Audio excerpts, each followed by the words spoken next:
چا په ځان باندې شک وي چې ما باندې جادو شوی دی، یې پوره یقین وي چې اوس جادو کې ګیر شوی، ما باندې جادو شته، او د جادو علامت ما ښودلې هم وو، د هغې تشخیص طریقه ما هم ښودلې وه چې په دې ترتیب سره به تاسو تشخیص کوئ چې مطلب یو ګیلاس اوبو سره یا چینو والا طریقه ما ښودلې وه.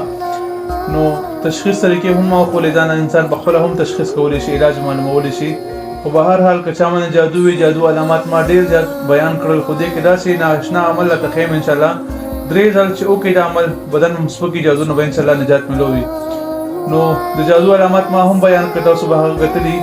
نو که چا کې جادو علامت وي یا په ځان باندې شک وي یا بالکل یقیني وي چې ما باندې جادو شته، نو د هغې لپاره بهترین نایاب او زبردست عمل دا دی چې تاسو به د 7 کوویانو اوبه راوړئ. 7 کوویان چې کوم ځای کې یا که هر ځای کې کووي مشکلې وي نو د هر جومات نه یو لوټه اوبه یا یو بوتل اوبه راوړه، غټ بوتل چې کومې لیټر وي هغه ټول یو ځای کا او اوبه هم وخوټ کوه او ورسره بیر او پاڼې روړه، بیره نه بیره، دې حدیث کې هم ذکر راغلی دی. نو بیره پاڼې روړه د بیرو هغه ته کم از کم 11 یا 21 نه پاتې پکې اچول شي، پکې واچوه، هغه به ښه وخوټ کړي. چې کله وخوټ کېږي هغې نه بعد نو دا یو څو کلمات هغه وایي. اول دا چې 11 کرته درود شریف ویلي، درود ابراهیمي، 11 کرته سورة فاتحه ویلي، 11 کرته آیت الکرسی ویلي، 11 کرته اخیری چارکل ویلي.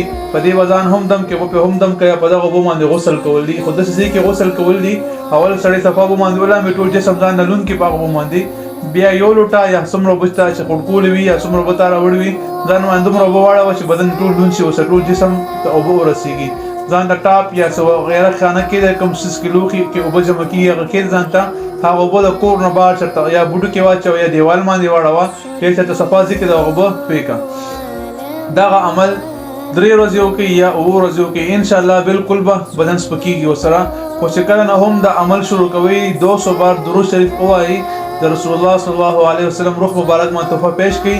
زما طرف نه مکمل اجازت دی درته. زما د هر هغه ویډیو هر هغه ملګري ته اجازت دی چې ځان دپاره کوي، یا خپلې خور ته کوي، یا رور ته کوي، یا خاوند ته کوي، یا ښځه ته کوي، یا مور پلار ته کوي. د دې نه علاوه بل چا ته د عمل کول اجازت نشته.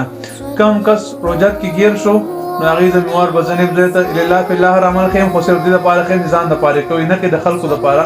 نو دغه عمل شروع کړي، په دې باندې لمبو کې. خو چې کله شروع کوي جمعرات شپې نه شروع کړي، نو مطلب بلې جمعرات ورځې که 11 وسلام بې روزه لمبل شي او په دې اوبه هم دم هغه وبس کا. انشاءالله ستا جادو څومره هم زړه وي، څومره هم پخوانی وي، څومره هم سخته وي، په لږو ورځو کې به جادو ختم شي. الله تعالی دې موږ تاسو د جادو او د کوډ نه امن راکړي. الله تعالی دې موږ تاسو هر قسم حفاظت وکړي.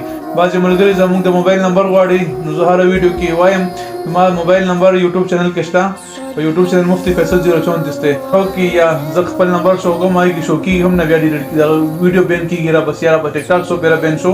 نو په دغه وجه هم زه دغه ویډیو کې خپل نمبر نه ورکوم ټیک ټاک باندې. نو کوم کس هم نمبر اخیستل غواړي زما نمبر تاسو یوټیوب نه اخیستی شئ. نو کوم کس دی کې